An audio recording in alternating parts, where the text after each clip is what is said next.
এবার ঈদে তো সিনেমা রিলিজ দিতে, আমার তো ডাবল ঈদ। সবার অনেক ফুর্তি থাকে, মন ভালো থাকে, তার মধ্যে এবার ঈদে তো সিনেমা রিলিজ দিতে, আমার তো double Eid. I am very happy and সব জায়গায় খুব ভালোভাবে শো চলতেছে, সবাই অনেক এনজয় করতেছে। I am very happy, very happy. আসলে এই ব্যাপারটা একটু ডিটেলে বলতে হবে আমার। আমরা ফার্স্টে একটা অ্যানিমেশন টিজার দিছি, তারপরে টিজার দিছি, টিজার 1, তারপর টিজার 2 দিছি, সিনেমা রিলিজের আগে 2টা গান দিছি। তো যেটা হয়েছে, যখন আমরা এগুলি রিলিজ করতেছিলাম তখন তো জিনিসটা সোশ্যাল মিডিয়াতে ছিল, সবার চোখের সামনে ছিল। সো কেউ আর নেগেটিভিটি ছড়াইতে পারে না, কারণ নেগেটিভিটি কেমনে ছড়াবে? ওটা তো নেগেটিভিটি ছড়াইলে মানুষ দেখে নেবে, দেখে তো আর ওটা হাইড করার কোনো সিস্টেম নাই।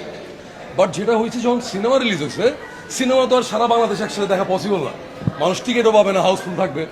তো সিনেমার ব্যাপারে কি হয়েছে, এক দল, এক দুষ্ট চক্র, ওরা কি করছে, নেগেটিভ রিভিউ দিছে।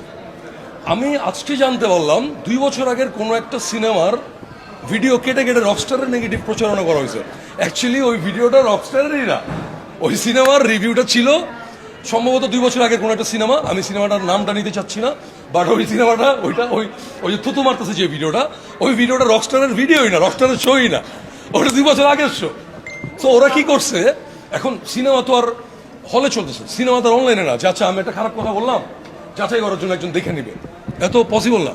তো কি করছে, ওই দুষ্ট লোকগুলি বাংলা সিনেমারে নিচে নামানোর জন্য, নট অনলি রুশোর সিনেমা, নট অনলি সাকিব খানের সিনেমা, পুরা গোটা বাংলা সিনেমাকে নিচে নামানোর জন্য এই জিনিসটা করছে। এখন মানুষ বুঝে না বুঝে, এখন একটা দর্শক, ওর তো আর এত দায়িত্ব নয় যে ভাই এই ভিডিওটা আসলে পুরান না নতুন, এটা তো ওর দায়িত্বই না। উনি দেখছে যে আরে ধুর বাজে সিনেমা, আমি যাবো না। সো ফার্স্ট আপনি একটু এক জায়গায় রাইট। আমি নার্ভাস ছিলাম যে ভাই এত দারুণ একটা সিনেমা বানাইলাম, আমার সিনেমার মেকিং ইন্টারন্যাশনাল, এটা কেউ ডিনাই করতে পারবে না। আমার সিনেমার method, design, production design, colour grading, costumes, every aspect international. মানে হ্যাঁ, তারপরে অনেকের ভালো লাগবে না, এটা স্বাভাবিক। এখন ভালো না লাগা আর অ্যাটাক দুই জিনিস। তো ফার্স্ট যেটা আমি তো জাস্ট আপনাদের সাথে যখন আমার দেখা হয়েছে, আমি বলতেছিলাম, আপনার আগেও বলছি যে আমি অনেক দিন ধরে ঘুমাইতে পারতেছি না, পোস্ট প্রোডাকশনের কাজ, শুটিং টুটিং সব কিছু মিলে। তো ঈদের দিন আমি অনেক লম্বা ঘুমাইছি, আমি দুপুর 2টা-3টার দিকে ঘুম থেকে উঠছি, উঠেই আমি বসুন্ধরা সিটিতে গেছি। যাওয়ার সাথে সাথে যখন এগুলি শুনতেছি, আই ওয়াজ লাইক, মানে আমি কি বানাইলাম, আমি নিজেই একটু কনফিউজ হয়ে গেছিলাম। সো এখন যখন আমার রিয়েল অডিয়েন্সরা, আমাদের দেশের অরিজিনাল ফিল্ম ওয়াচার, অরিজিনাল দর্শকরা যখন হলে যাচ্ছে, তারা যখন প্রশংসায় চারদিক গরম করে ফেলতেছেন। আমি কালকে সোশ্যাল মিডিয়াতে দেখতেছিলাম বয়স্ক মানুষেরা, আন্টিরা, আপুরা, ভাইয়ারা সবাই যেভাবে প্রশংসা করতেছে রকস্টারের।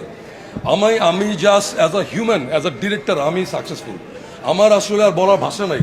This is the organic review, this is the organic approach, trust me. And আমি বিশ্বাস করবো আপনারা যখন সিনেমা দেখবেন, আপনার সেম ফিলটা করবেন।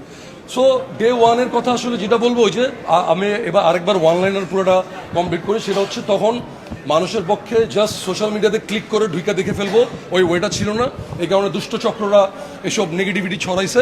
বাট যখন রিয়েল দর্শকরা হলে যাওয়া শুরু করছে, তখন আপনারা দেখতেছেন যে রকস্টারের অবস্থাটা কোথায়, রকস্টারকে মানুষ কত ভালোবাসতেছে। Thank you.